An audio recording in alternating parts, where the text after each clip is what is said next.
सारा पैसा तो खा गया जरदारी, और जो आपका इस कौम का पैसा था, उस कौम के खून पसीने की कमाई थी, उसने सरे में माल खरीद लिया। और यहां इस कौम के बच्चों के पांव में जूती नहीं होती। ये कौम अपने जेवर बेच चुकी है, अपनी बचतें खत्म कर चुकी है, इन्होंने अपने घर गिरवी रखनी है, लेकिन आज रोटी को तरस रहे हैं। और वहां आसिफ जरदारी के घोड़े जो है, एक एक लाख 40-40 लाख रुपए का घोड़ा आज वहां पे स्टबल में घूम रहा है। ये लुटेरा इंसान, ये लुटेरा पाकिस्तान की दौलत को लूट कर इसने सरे में महल खरीद लिया है। मेरा नाम भी नवाज शरीफ नहीं, उसने उसको नीलाम करके उसकी तमाम दौलत को मैं कौम की करने में निशावर कर रहा हूं।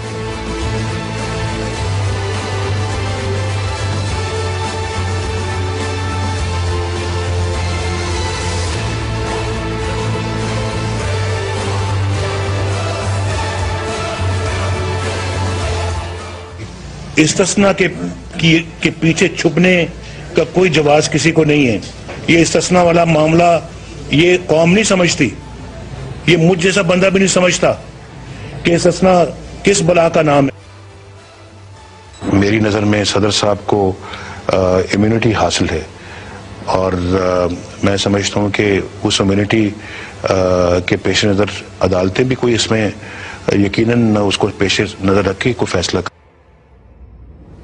जरदारी साहब को अकेले हक नहीं पहुंचता कि वो इतने $1 मिलियन अपनी जेब में डाल के पाकिस्तान के दौर के बाद कहें कि ठीक है, ये मेरी मैं जानू, मेरा काम जानू।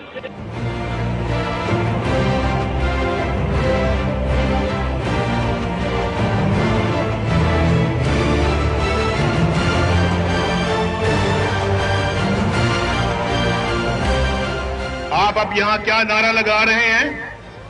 आप जो नारा लगा रहे हैं वो प्रेस नोट कर रहा है।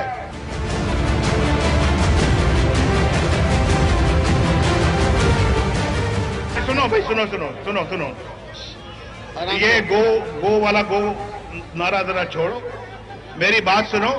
जो मैं कहना चाहता हूं वो सुनो। मगर भाई आप खामोश, जरा खामोश खामोश खामोश। एक मिनट सुने। मगर मैं भाई नहीं, एक मिनट, बस गो बहुत हो गया यार, छोड़ दो। गो बहुत हो गया, अब तो कम की बात करो, कम। जरदारी साहब ने यह तोहफा दिया है इस कौम को, जो मुशर्रफ तोहफा दे गया था।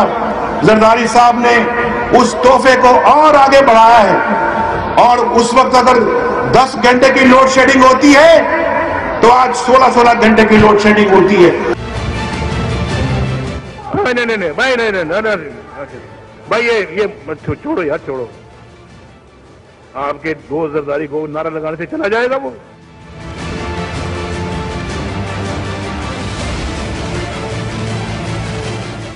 अच्छा, ये था कि जब आपके डायलॉग शुरू हो गए थे मरी में, तो मखदूम अमीन फहीम साहब वाला एक इशू आया था। वो ये कहा जा रहा था कि जरदारी साहब ने आपसे रिक्वेस्ट की थी कि आप मखदूम अमीन फहीम के मामले में ये बयान दिलवा दें कि हमें काबिल कबूल नहीं। और उसके बाद ख्वाजा आसिफ को आपने कहा, ख्वाजा आसिफ ने एक बयान दे दिया टेलीविजन पे, जिससे मखदूम अमीन फहीम साहब को जो है ना, आप समझे कि पार्टी में कॉर्नर हो गए रह गए। तो आपने तो पार्टी में उनके लिए इतनी खिदमत दी हुई, सरंजाम दिए हुए साहब।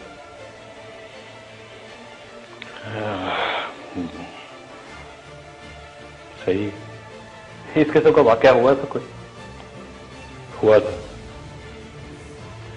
लेकिन आप खुद ही उसकी तफसील बयान कर रहे हैं।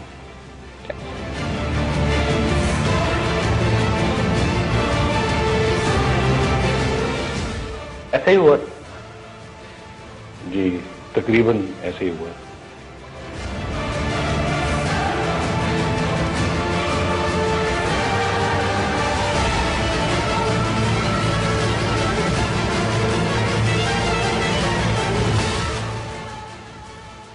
अगर मैं अल्लाह के फल से मुंतखब हो जाता हूँ, वो एक मुंतखब सदर हैं, जितनी मुद्दत के लिए भी हैं, मैं समझता हूँ कि जाहिर है एक वर्किंग रिलेशनशिप तो होनी भी चाहिए। नहीं, शहबाज साहब तो नहीं मानते, वो तो सदर ही नहीं मानते उनको, तो आप साथ लेके जाएंगे हलफबरदारी में? शहबाज साहब कई दफा सख्त बयान दे देते हैं, जो कि मेरा ख्याल है कि नहीं देना चाहिए।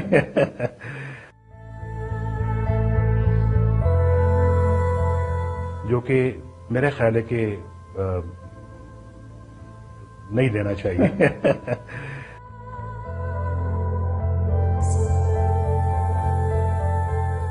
मैंने डिसाइड किया है कि मियां नवाज शरीफ मेरा प्राइम मिनिस्टर है। आज अपने